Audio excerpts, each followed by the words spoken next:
Que feriez-vous dans une apocalypse zombie où une seule morsure vous transformerait en une créature hideuse au visage boursouflé et à l'aspect répugnant? Seriez-vous prêt à tuer un ami ou à abréger ses souffrances s'il était mordu? Quelles règles suivriez-vous pour vous préparer aux attaques de zombies?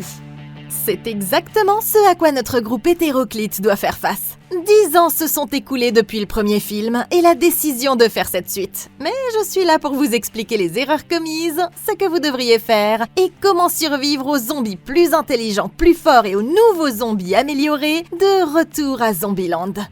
Le monde vit depuis plus d'une décennie dans une apocalypse zombie appelée Zombieland. Ce film est la suite du premier Zombieland. Mais au cas où vous l'auriez loupé, notre personnage principal, Columbus, nous donne immédiatement un aperçu rapide des informations importantes concernant les zombies. Tout d'abord, il existe désormais plusieurs types de zombies. Il y a les Homers, qui sont en gros les zombies les plus stupides qui soient. Ce sont des idiots stéréotypés sans intelligence qui se déplacent lentement et sont tellement stupides qu'ils en deviennent même amusants. Tant que vous savez vous servir d'une arme, ce qui est probablement le cas si vous avez survécu aussi longtemps, les Homers ne représentent pas une grande menace. À l'opposé, il y a les Hawking, comme Stephen Hawking. Ces derniers sont dotés d'une certaine intelligence, comme le démontre ce Hawking qui, enfermé dans une sorte de laboratoire scientifique, parvient à contourner le système de reconnaissance oculaire en arrachant littéralement l'œil d'un autre scientifique mort et en l'utilisant. Bork. Enfin, il y a les ninjas, silencieux mais mortels, qui surgissent de nulle part. Il faut faire attention à eux et tendre l'oreille. Pour en venir à notre histoire, nos 4 personnages principaux sont Columbus, Tallahassee, Wichita et Little Rock. Wichita et Little Rock sont sœurs. Columbus et Tallahassee sont amis, et Columbus et Wichita sortent ensemble. Vous voilà au courant. Le premier film expliquait également que les gens utilisent généralement le nom de leur ville d'origine comme surnom lorsqu'ils rencontrent d'autres survivants, afin de se protéger et de ne pas trop s'attacher. Mais il est évident que ces 4-là ont traversé le trope classique des survivants endurcis et marginaux qui se sont trouvés une famille. Et ils sont restés ensemble, ce qui nous amène aujourd'hui à ce film divertissant.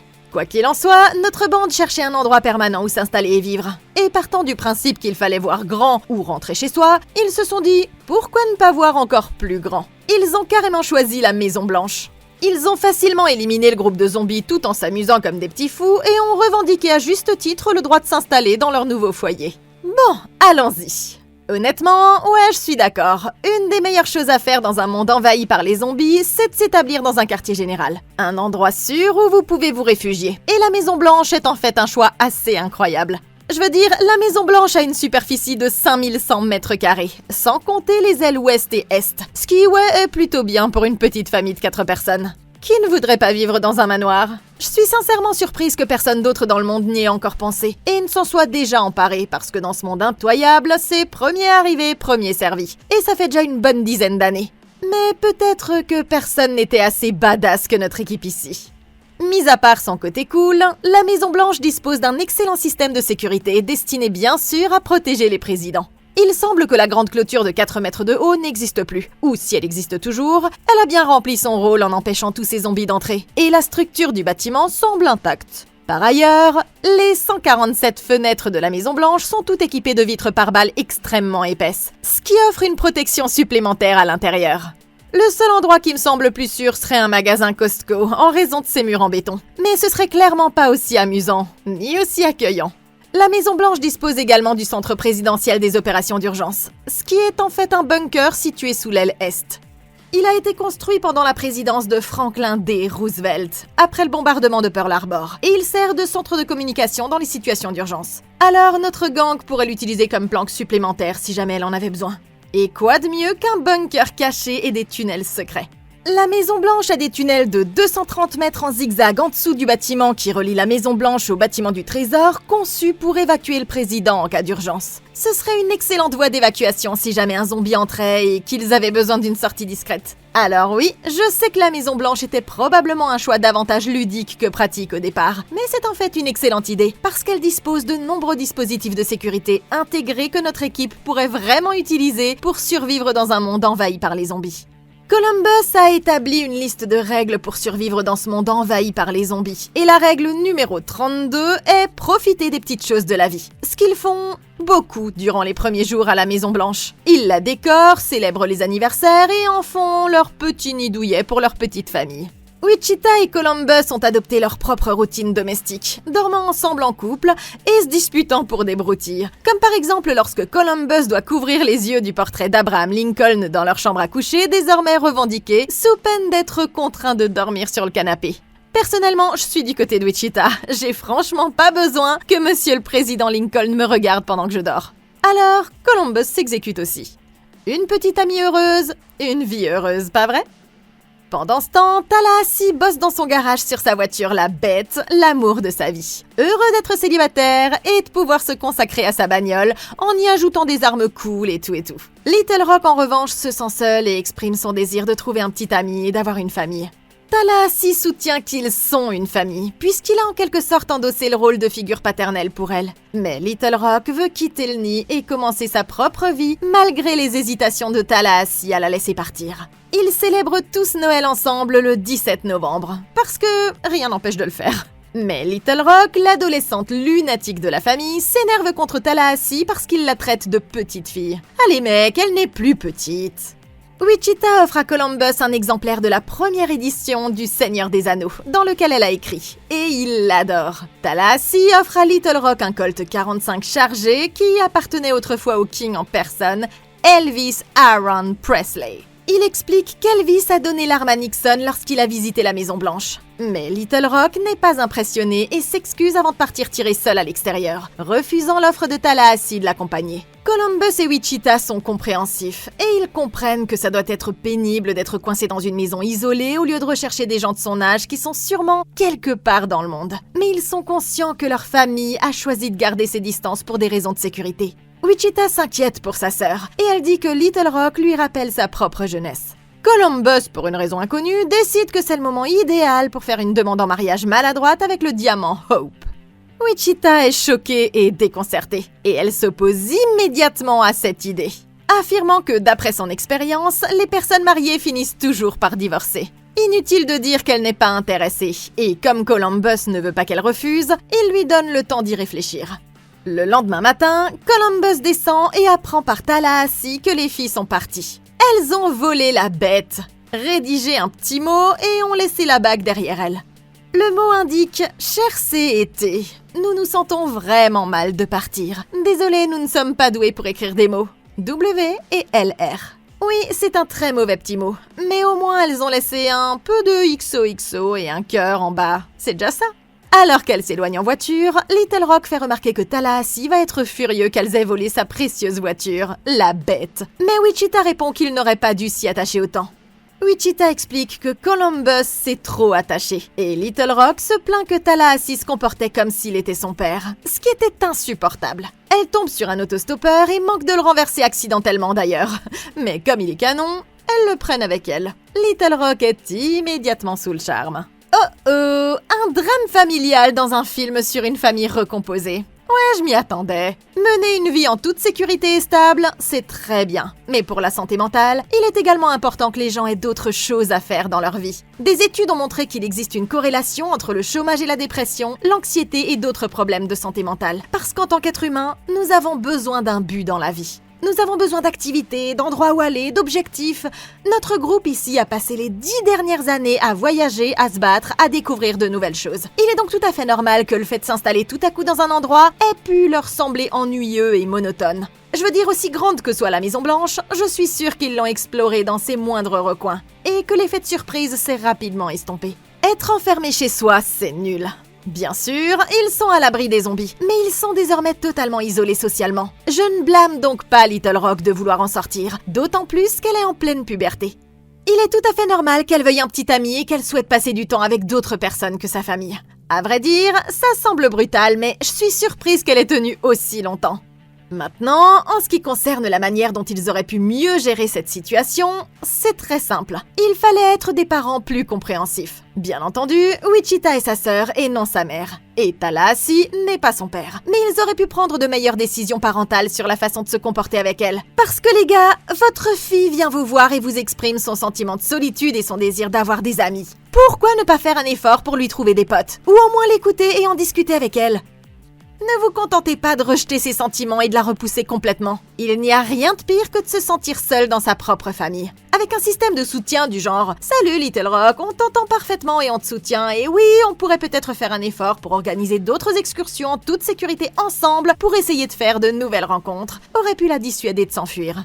Et Columbus, en ce qui te concerne, mon gars, quel moment mal choisi pour faire ta demande. Wichita est clairement inquiète pour sa sœur, et toi, tu ramènes tout à toi. Le monde ne tourne pas autour de toi, mon pote. Je sais que t'es le personnage principal, mais détends-toi, mon gars. Tout allait bien, ta copine était heureuse, alors regarde bien autour de toi. Tu connais cette femme depuis plus de 10 ans maintenant, et elle n'a jamais exprimé le moindre intérêt pour le mariage. Alors comment ça pourrait marcher dans un monde comme celui-ci? Tu vas chercher une église et un pasteur, peut-être? C'est pas comme si Internet fonctionnait et que tu pouvais te connecter à marie-toi-en-une-heure.com. Donc, c'était plus un truc symbolique qu'autre chose. Du coup, c'est évident, nos garçons ont tous les deux pris des décisions de merde qui ont fait fuir les filles. Alors, oups.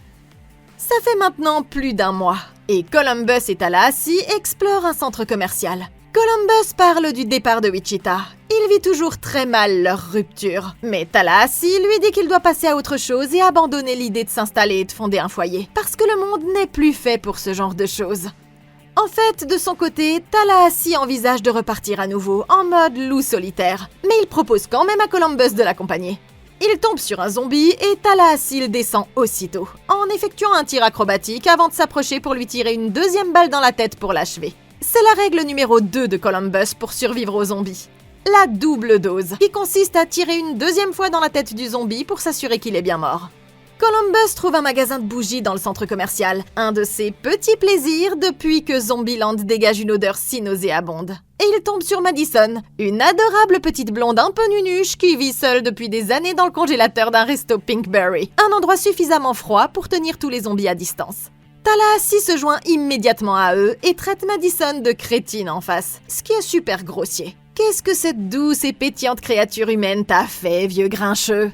Madison se défend en disant qu'elle est douée pour survivre et qu'elle se maintient en forme. Du coup, elle et Columbus se rapprochent encore plus parce que la règle numéro 1 de Columbus pour survivre à Zombieland, c'est le cardio.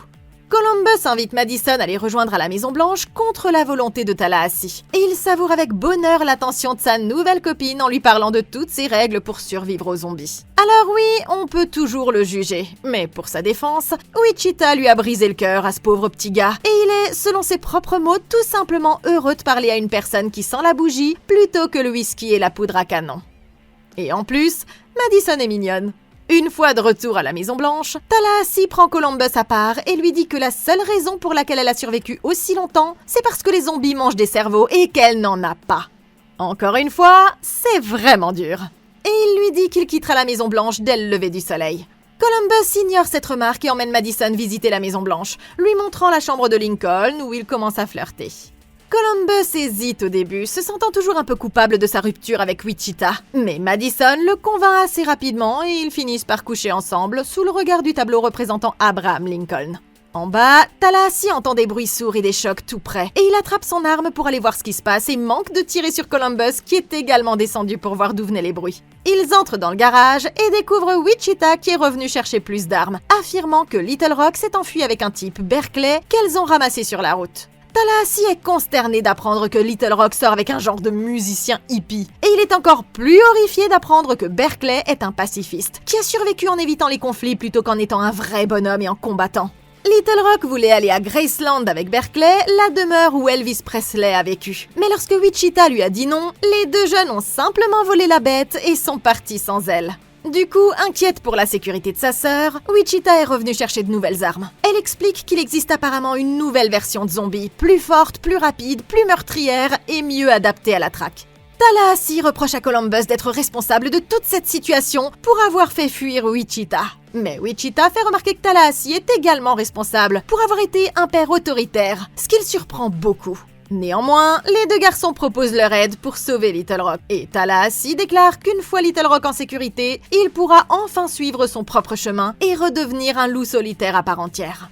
Restée seule, Wichita s'excuse auprès de Columbus pour le mot qu'elle lui a laissé et la façon dont elle est partie. Et elle admet avoir réagi de manière excessive à la situation qu'elle aurait très bien pu gérer différemment.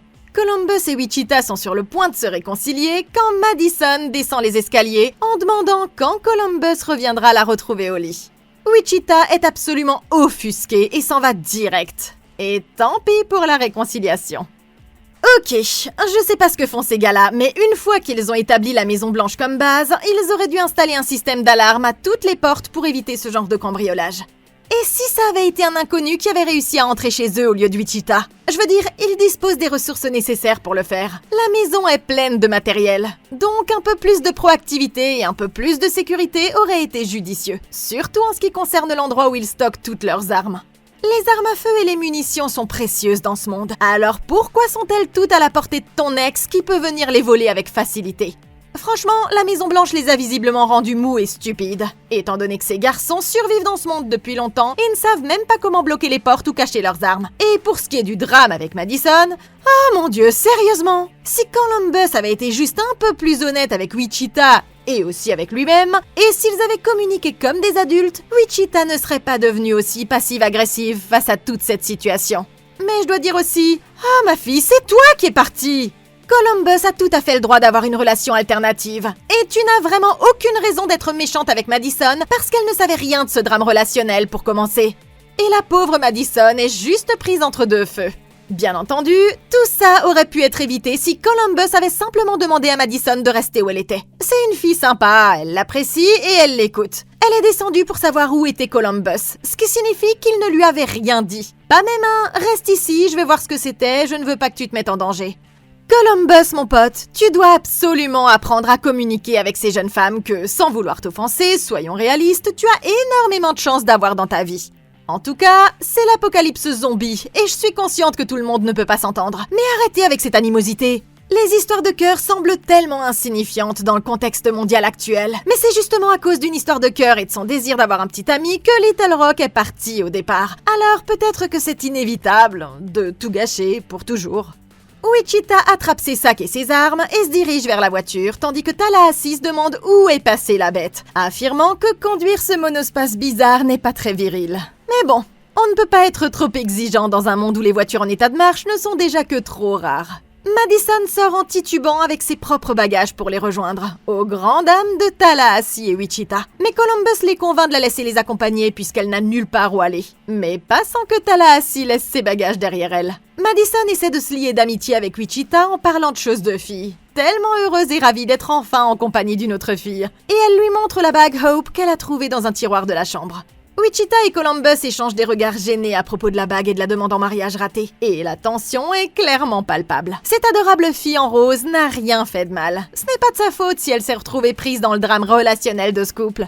Tallahassee freine brusquement et Madison est projetée en avant. Mais elle en rit comme une brave fille, assumant la responsabilité de l'accident puisqu'elle a oublié la règle numéro 4 qui consiste à toujours attacher sa ceinture de sécurité. Ça ne fait bien sûr qu'amplifier la tendance passive-agressive de Wichita qui est clairement jalouse que Madison ait appris les 33 règles de Columbus. Ils s'arrêtent sur le bord de la route et Tallahassee leur montre un nouveau véhicule qu'ils pourraient utiliser à la place de ce stupide monospace. Non, pas le camion de glace, ce camping-car de luxe. Madison demande à voir et utilise les jumelles à l'envers. Ouais, parce que le film ne contenait pas déjà assez de blagues débiles sur les blonds décervelés.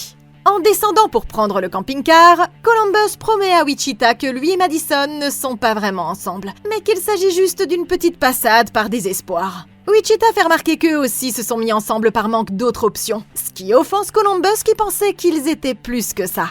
Ils arrivent ensemble au camping-car, mais dès que Madison ouvre la porte, l'alarme du véhicule se déclenche, ce qui alerte tous les zombies à proximité. Et c'est parti! Bien sûr, notre bande a l'habitude de ce genre de situation et passe immédiatement à l'action. Tallahassee aide Columbus à monter sur le toit du camping-car d'où il peut faire le guet et donner des ordres pour savoir quels zombies abattre. Et Tallahassee et Wichita peuvent alors les abattre depuis le sol. Tallahassee dit à Madison de rester en retrait, pensant qu'elle ne sera d'aucune utilité. Et elle est un peu déconcertée par les numéros aléatoires que l'on crie. Wichita est à court de munitions et est sur le point d'être attaquée par un zombie au moment où elle recharge son arme. Mais Madison surgit et lui asperge le visage de gaz lacrymogène, ce qui donne juste assez de temps à Wichita. Ils parviennent à tuer la plupart des zombies. Mais un Hawking parvient à monter sur le toit du camping-car. Et Columbus l'esquive de justesse. Par la suite, un ninja sort de sous le camping-car, saisit la jambe de Madison et lui mord le pied avant que Columbus ne le descende, la sauvant ainsi de justesse. Il ne reste plus qu'un zombie. Tallahassee lui tire plusieurs balles dans le visage, mais ça ne l'affecte absolument pas. C'est quoi ce bordel? Il s'avère que les nouveaux zombies mutants et améliorés dont Wichita avait entendu parler existent bel et bien. Et leur tirer une double dose ne suffit visiblement pas pour les tuer. Columbus baptise cette nouvelle race de zombies les T-800, d'après le Terminator en personne. Tallahassee lui tire dans la tête à plusieurs reprises, mais il ne meurt enfin que lorsqu'il lui écrase complètement le crâne à coups de pied. Ça, c'est pas une bonne nouvelle pour Little Rock, qui se retrouve seul avec pour seule compagnie un hippie et une guitare. Pendant ce temps, Little Rock dit à Berkeley qu'elle a toujours voulu fumer de la weed. Et Berkeley sort un énorme paquet. Elle fume et il lui fait écouter les chansons qu'il a composées. Le groupe part en camping-car et crève immédiatement un pneu. Et comme il est hors de question qu'ils prennent ce putain de camion de clown, ils retournent tristement au monospace. Tout ce combat contre les zombies n'aura donc servi à rien. Mais bon, au moins Wichita et Madison ont eu un petit moment de complicité avant leur mort. Dans le monospace, Wichita et Madison partagent des encas. Mais tout à coup, Madison commence à avoir chaud et des rougeurs apparaissent sur son visage. Puis elle a la langue engourdie et commence à se sentir mal et avoir la nausée. Il s'arrête et Madison sort du véhicule, vomit et montre clairement des signes de zombification. Elle s'était fait mordre par ce ninja plus tôt, vous vous souvenez? Ça a dû marcher, même si c'était au-dessus de sa chaussure. Le groupe discute pour savoir qui devrait mettre fin à ses souffrances, c'est-à-dire lui tirer dessus. Et Columbus accepte malgré ses hésitations. Madison continue de vomir et de paniquer. Et oui, elle commence vraiment à avoir une sale tête. Columbus tire sur elle hors champ et retourne au monospace où Wichita et Tallahassee le consolent. Qu'elle repose en paix. C'est donc le premier décès concret du film. Notre bande s'en était bien sortie jusqu'à présent, mais je pense que c'était qu'une question de temps. Notre équipe est clairement expérimentée et dispose d'un plan d'action pour ce genre de situation, mais ils auraient pu en informer Madison pour qu'elle ne soit pas complètement perdue. Par ailleurs, Madison n'avait aucune raison de se trouver en bas.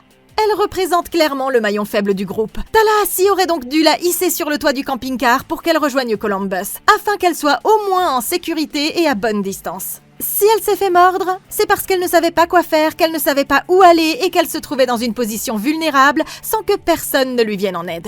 Mais revenons un instant sur les morsures de zombies. Si c'est le fait d'être mordu sur la peau qui transforme une personne en zombie, pourquoi ces gens ne font-ils pas plus d'efforts pour se couvrir la peau ?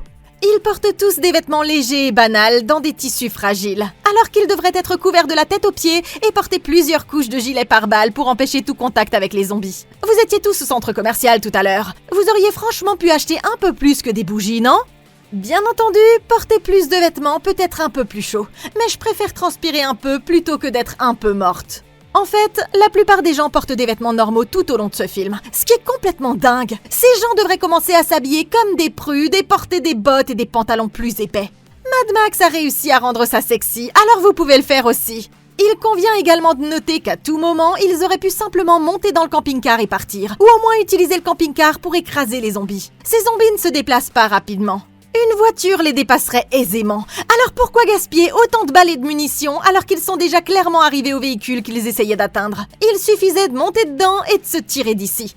Donc oui, avec une meilleure planification, de meilleurs vêtements, une meilleure préparation ou même simplement en choisissant de ne pas se battre, Madison aurait tout à fait pu éviter d'être mordue. Mais au moins, ils ont pris la bonne décision et l'ont soulagée de ses souffrances avant qu'elle ne se transforme complètement. Elle avait l'air sacrément effrayante pendant un instant.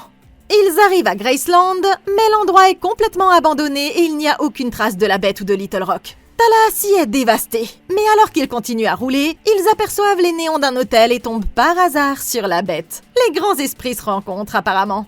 Ils entrent dans l'hôtel, qui ressemble beaucoup à Graceland avec les vraies chaussures d'Elvis exposées et tout le reste. Elles ne vont pas au pied de Tallahassee, mais elles vont à Columbus comme la foutue chaussure de verre de Cendrillon. Et Tallahassee n'est absolument pas jaloux, hein. Ce gars n'a vraiment pas de chance. Il se balade dans une pièce où il trouve une tenue d'Elvis exposée et commence à jouer du piano. Mais il se fait surprendre par une femme du nom de Nevada qui vit ici. Wichita et Columbus les rejoignent, armes à la main pour se défendre. Et ils apprennent tous que Little Rock et Berkeley sont déjà partis il y a quelques jours. Et ils ont laissé la bête parce que c'était trop conventionnel. Nevada leur dit qu'ils devraient faire plus attention quand ils s'introduisent dans des endroits, parce qu'elle a failli les meurailler. Ce qui signifie tirer accidentellement sur une personne vivante parce que vous pensez qu'il s'agit d'un zombie. C'est ce qui est arrivé à la célébrité Bill Murray dans le premier film Zombieland, parce que Columbus l'a abattu par accident. Ce que Nevada ignore. Mais nous connaissons tous tes petits secrets, Columbus. Il fait simplement semblant de ne pas comprendre et Nevada croit que c'est par gêne. Elle menace de tuer le meurtrier de Bill Murray si elle découvre qui c'est. Quoi qu'il en soit, Nevada annonce au groupe que Berkeley et Little Rock se dirigent vers Babylone. Une communauté hippie pacifiste de la génération Z, sans armes et contre la violence, qui est protégée et clôturée de tous côtés. Little Rock et Berkeley arrivent à Babylone et ne sont autorisés à entrer qu'après avoir entièrement fondu leurs armes pour une raison symbolique ou quelque chose comme ça. Mais ça semble être une jolie petite communauté entourée de murs de partout et supposée être à l'abri des zombies. Cette nuit-là, Nevada et Tallahassee boivent ensemble et se lient d'amitié autour de leur amour commun pour Elvis. Tallahassee imite Elvis devant elle tout en lui racontant une histoire, ce qui la fascine complètement. Et vous savez quoi? Je ne lui en veux pas. Tallahassee est vraiment super attachant là. Le lendemain matin, Tallahassee réveille Nevada en portant une tenue complète d'Elvis pour une matinée potentiellement torride. Mais ils sont interrompus par quelqu'un en bas qui arrive dans un gros monster truck et écrase la bête. Albuquerque sort et se plaint parce que Tallahassee s'est garé à sa place et couche avec sa femme, puisque lui et Nevada ont eu une sorte de relation. Mais Nevada précise clairement qu'elle n'est la femme de personne. Pendant qu'Albuquerque et Tallahassee se disputent, Columbus et Wichita plaisantent sur leur ressemblance en termes de personnalité et d'apparence. Mais les plaisanteries se retournent contre eux parce que son fidèle acolyte maladroit Flagstaff fait également son apparition. Et on dirait un produit sorti du même moule que Columbus. Cheveux bouclés, voix de geek, tout y est. Flagstaff a même ses propres règles qu'il appelle des commandements. Et les deux comparent leur liste et se lancent dans une compétition, partageant leur amour commun pour la préparation afin de survivre à Zombieland. Albuquerque dit qu'ils sont revenus à Graceland parce que les nouveaux zombies, les T-800, se rassemblent. Mais eux les appellent des Bolts, comme Usain Bolt, à cause de leur vitesse et de leur sens inné de la chasse. Mais personnellement, je trouve que T-800 est un nom plus cool, parce que franchement, Terminator... ouais... Tout le monde continue à s'évaluer mutuellement à l'intérieur quand ils remarquent une horde de zombies qui grimpent sur leur véhicule. Tous des T-800. Désireux de prouver leur supériorité et leur suprématie, Albuquerque et Flagstaff sortent pour les abattre tous, soi-disant facilement. Puis ils reviennent à l'intérieur, fiers d'eux-mêmes et se félicitant pour leur travail bien fait. Du moins jusqu'à ce qu'ils réalisent qu'Albuquerque a été mordu au poignet pendant le processus. Il commence à se transformer, et Flagstaff montre également des signes d'infection parce qu'il a également été mordu. Flagstaff et Albuquerque, désormais zombifiés, commencent à attaquer leurs homologues, ce qui est franchement trop bizarre. Et comme il y en avait deux de chaque dans le film, il fallait probablement que l'un d'entre eux disparaisse.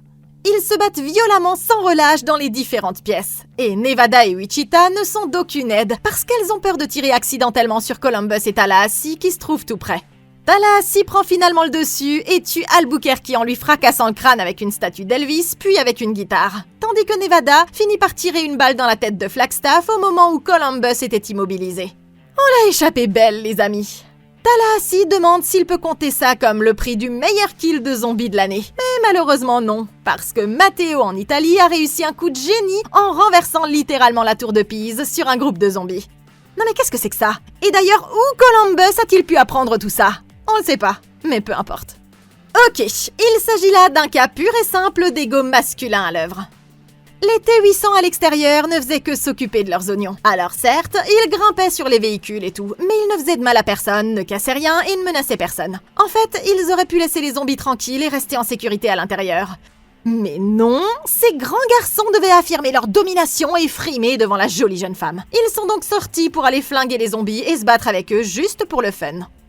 C'était une décision stupide. Et honnêtement, vous méritiez peut-être tous les deux de mourir rien que pour votre arrogance. C'est exactement la même chose qu'au parking pour camping-car où il n'était même pas nécessaire de se battre contre les zombies, mais ils ont choisi de le faire. Ils étaient totalement en sécurité à l'intérieur, et c'était pas non plus une question de temps. Ils auraient donc pu laisser les zombies s'en aller tout seuls ou faire preuve de plus d'intelligence et tirer sur les zombies de loin. Mais une fois que ces deux-là ont montré qu'ils avaient été mordus, on se fiche de l'histoire que vous aviez avec eux, vous deviez leur tirer dans la tête et tout de suite. On n'a vraiment rien appris de Madison. Au moins, Madison s'est fait tirer dessus avant de pouvoir attaquer Columbus. Mais ces deux-là sont allés beaucoup trop loin dans la zombification, et la bande a perdu beaucoup trop de temps avant de réagir. Le combat était assez chaotique et inefficace, et il s'est en fait résumé à 4 mecs qui se battaient à main nue et tombaient partout sur les meubles en essayant de ne pas se faire mordre par les deux infectés. Où étaient les armes ? La bagarre était d'autant plus dangereuse que c'était un combat au corps à corps. Et c'est un autre exemple où il aurait été utile d'avoir plus de vêtements et plus de couches de protection pour éviter d'être mordu. Dans ce cas, néanmoins, je me serais surtout concentrée sur le fait d'éloigner la bouche des zombies de moi, parce que c'est leur principale source d'attaque. C'est plus facile à dire qu'à faire, bien sûr, mais ils auraient simplement dû les bâillonner sur le champ dès les premiers signes de transformation et les immobiliser. Cette équipe a passé un temps fou à en discuter avant d'agir, ce qui a conduit à une situation chaotique totalement improvisée où tout le monde se roulait par terre et gesticulait, alors que ça aurait pu être évité et réglé avant même que ça ne commence. Une fois le combat engagé, les gens ont mis beaucoup trop de temps à utiliser les armes à leur disposition dans leur environnement pour se défendre. Vos propres mains ont une force limitée, alors j'aurais utilisé tout ce que j'aurais pu attraper autour de moi pour m'en servir comme arme ou pour le fourrer dans leur bouche. Ce que Columbus finit par faire ici d'ailleurs, quand il enfonce une boule de billard dans la bouche de Flagstaff. Mais il aurait fallu être plus rapide que ça. Tallahassee dit au revoir à Nevada qui ne veut pas se joindre à eux, mais elle l'invite à revenir lui rendre visite quand il le voudra. Tallahassee tente de conduire le Monster Truck, échoue lamentablement et retourne une fois de plus à leur bon vieux monospace. Une fois sur la route, Wichita et Columbus recommencent à se rapprocher. Mais ils tombent par hasard sur Madison bien vivante qui conduit le camion de glace. Elle les rejoint à nouveau dans leur voiture et explique que c'est son allergie aux fruits à coque qui a provoqué cette réaction physique qui ressemblait beaucoup à une zombification. Rappelez-vous quand les filles mangeaient ensemble un mélange de fruits secs. Mais enfin, comment peut-on avoir une allergie alimentaire aussi grave et ne pas vérifier ce qu'on ingurgite ? Quoi qu'il en soit, elle remercie Columbus d'avoir tiré au-dessus de sa tête et d'avoir épargné sa vie, à la grande surprise de Wichita et Tallahassee. Ils conduisent à tour de rôle et Columbus commence à éprouver du ressentiment et de l'agacement à l'égard de Madison qui est revenue parmi eux au moment où les choses entre lui et Wichita allaient de nouveau si bien. Mais mec, c'est pas de sa faute! Ils finissent par arriver à Babylone, où ils espèrent retrouver Little Rock et peut-être s'installer pour de bon. Et Tallahassee finit par faire exploser son ennemi, le monospace, juste pour le plaisir. Grand bien lui fasse. Tallahassee est contrarié de devoir abandonner son arme pour pouvoir entrer, mais il le fait quand même, parce qu'il veut absolument revoir Little Rock, ce grand sentimental. Ils la localisent, se rassemblent et se présentent mutuellement à Berkeley et Madison. Voyant Little Rock en sécurité et entouré de nouveaux amis de son âge, Tallahassee réalise que son nid est désormais vide. Et il décide de la laisser partir. Il annonce au groupe que le moment est venu pour lui de les quitter et de suivre son propre chemin. Alors ils se disent au revoir. Pendant qu'il s'éloigne en voiture, il écrase accidentellement un zombie qui est en fait un T-800. Puis, il aperçoit toute une horde de zombies qui se dirigent vers Babylone. Bon sang, il fait demi-tour avec son véhicule et repart immédiatement pour défendre ses amis et sa famille. Il revient en courant affolé et explique que tous les feux d'artifice tirés par Babylone pourraient tout aussi bien être une clochette annonçant le dîner ou un grand X rouge indiquant l'emplacement de la nourriture pour les zombies. Sachant que tout le monde ici est totalement désarmé et qu'il n'y a aucune arme à feu, ils essaient tous de trouver un plan. Berkeley est totalement inutile, ce qui fait que Little Rock le traite de frimeur et rompt avec lui sur le champ. Tallahassee prend les choses en main et élabore un plan d'ensemble, qui consiste à attirer le groupe de zombies en un seul endroit et à utiliser du carburant biodiesel pour les faire sauter. Pour les zombies que l'explosion ne tuera pas immédiatement, Tallahassee se propose comme appât pour les attirer au sommet du gratte-ciel. Et la communauté devra ensuite utiliser des barricades pour les prendre en entonnoir et les faire tomber vers une mort certaine. Ok, je dis pas que c'est un mauvais plan et je félicite Tallahassee d'y avoir pensé si rapidement. Mais il y a certainement de meilleures façons de s'y prendre. Au lieu d'attirer les zombies à un endroit précis, il devrait sécuriser le périmètre de toute la zone afin qu'ils ne puissent pas entrer. Les murs sont déjà assez hauts, ça n'a donc aucun sens de les abattre pour inviter les zombies à entrer alors qu'il est possible de les tenir à l'écart et de les combattre à distance. Dans des cas comme celui-ci, la quantité est vraiment meilleure que la qualité. Et ils ont assez de biodiesel pour couvrir l'ensemble des murs extérieurs de Babylone. Alors pourquoi ne pas créer une porte enflammée qu'ils ne pourront pas franchir ? Je veux dire, bien sûr, c'est peut-être pas assez pour les retenir pour toujours, mais ce serait beaucoup plus efficace et ce serait une plus grande menace pour les zombies si on les faisait exploser à plusieurs endroits et qu'on les frappait sous tous les angles. Outre le biodiesel, il existe des tonnes d'autres armes de fortune qu'ils pourraient trouver et confectionner. Ils pourraient fabriquer des lances avec de la ferraille, ils pourraient utiliser des objets lourds comme projectiles, ils ont des feux d'artifice pour tirer sur eux et faire sauter d'autres zombies, ils pourraient même utiliser cette sorte de lave qu'ils utilisaient pour faire fondre les armes. Je parie que ça ferait fondre le visage des zombies. Et franchement, il faut bien dire que je n'ai jamais compris pourquoi il ne fallait pas avoir d'armes au milieu de l'apocalypse zombie. Parce que Babylone n'est pas une société qui vit en paix. Vous vivez dans le déni! Il n'y a pas d'armes à Babylone parce que tout est sûr. Mais bien sûr, tout comme il n'y a pas de guerre à Ba Sing Se. Bien essayé. Tout ce que vous faites à la communauté, c'est de la rendre extrêmement vulnérable en cas d'attaque. Quel était le plan de ces gens si notre gang n'avait pas débarqué pour les protéger? Mourir, probablement. C'est juste des anti-vax, ouais. Ils se mettent au travail et commencent à mettre en place le piège à explosion. Et ils déclenchent un feu d'artifice bien visible pour attirer les zombies. Et ça marche! Ils se regroupent et les brûlent tous ensemble dans le style Fallout, les gars. Sauf qu'il y a beaucoup plus de zombies qu'ils ne le pensaient et qu'un énorme essaim débarque tout de suite après. Voilà ce qu'il en est de l'idée de n'avoir que quelques retardataires isolés. La bande utilise des pelles et des armes de fortune pour les repousser aussi longtemps que possible, en les frappant et en les poignardant au visage autant qu'ils le peuvent. Mais ils sont en infériorité numérique et encerclés sous tous les angles. Ensemble, les 4 acceptent désespérément leur destin, à savoir qu'ils vont mourir. Jusqu'à ce que vroom, vroom, voici notre héroïne Nevada qui traverse le mur à bord de son monster truck. Elle fait immédiatement des donuts et écrase un nombre incalculable de ces petits merdeux. Puis, elle récupère la bande et leur fait probablement vivre le trajet en bagnole qui leur donnera certainement la plus forte nausée et le plus grand mal des transports de toute leur vie. Mais elles font surtout ces mecs avec facilité et précision, comme si elle était dans Grand Theft Auto ou un truc comme ça. Donc, c'est plutôt spectaculaire. Mais ensuite, elle se jette sur le côté et le véhicule se renverse. Oups. La bande sort en courant et essaie de se mettre à l'abri pendant que Berkeley et Madison lâchent des trucs depuis le haut sur les têtes des zombies. Ils ne sont pas totalement inutiles finalement. La petite bande monte les escaliers jusqu'au sommet de la tour où la communauté attend. Et Tallahassee sert d'appât et se fait pourchasser tandis qu'il saute héroïquement sur le crochet de la grue soigneusement placé et que les zombies tombent tous en contrebas. Juste au moment où il se croit enfin en sécurité, 2 derniers zombies sautent du bord, mais ils s'agrippent aux jambes de Tallahassee, le tirant vers le bas et vers sa mort potentielle. Tout le monde panique sans savoir quoi faire. Tallahassee commence à perdre prise, et les zombies sont sur le point de lui mordre la jambe. Mais c'est à ce moment-là que Little Rock arrive à la rescousse et les tue avec le pistolet d'Elvis qu'on lui a offert précédemment à l'occasion de leur fausse fête de Noël. Longue vie au King! Elle dit qu'elle n'a pas voulu s'en servir plus tôt parce qu'elle était pas mal défoncée pendant tout ce temps. Enfin sauvés, ils s'approchent tous de Tallahassee et le tirent vers la sécurité. Ok, bon, on est tous d'accord pour dire que Nevada est la personne la plus cool de tout le film, pas vrai? Sa conduite en monster truck a permis d'éliminer à elle seule la moitié de ses gars.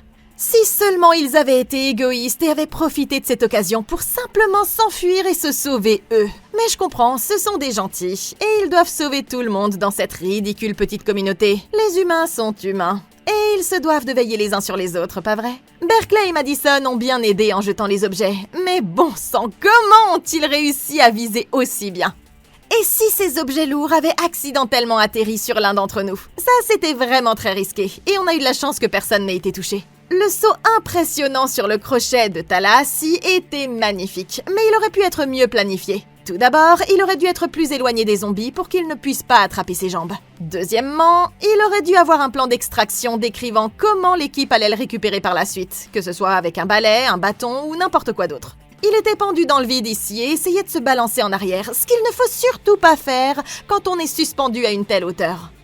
Enfin, ils auraient pu ajouter plein de choses au crochet à l'avance pour plus de sécurité, comme des sangles ou un harnais de sécurité qu'il aurait pu mettre autour de son corps, comme le font les alpinistes. Ils ont eu suffisamment de temps pour préparer et mettre en place cette opération. Ils auraient donc dû prendre des mesures de sécurité supplémentaires pour s'assurer que Tallahassee ait plus d'éléments à sa disposition pour se sécuriser et qu'il n'ait pas à se fier uniquement à la force de ses 2 mains. Pas étonnant que la règle numéro 1 de Columbus soit le cardio, parce que si ma vie entière avait dépendu de ma suspension ici, ou même d'une seule traction, j'aurais été foutue. Wichita accepte la proposition de Columbus et reconnaît officiellement qu'ils sont faits l'un pour l'autre, Zombieland ou pas. Madison remet la bague avec le Hope Diamond à Wichita avec son soutien et sans rancune, parce que c'est une fille solidaire avec les autres filles. Columbus s'agenouille, glisse la bague au doigt de Wichita et les amoureux se réconcilient pour de bon. Nevada et Tallahassee se retrouvent comme tous les couples doivent le faire à la fin d'un film comme celui-ci. Et même Madison et Berkeley finissent ensemble. Tant mieux pour eux. Little Rock n'a jamais eu le petit ami qu'elle désirait tant, mais elle a vécu une petite aventure et a appris à mieux apprécier sa véritable famille.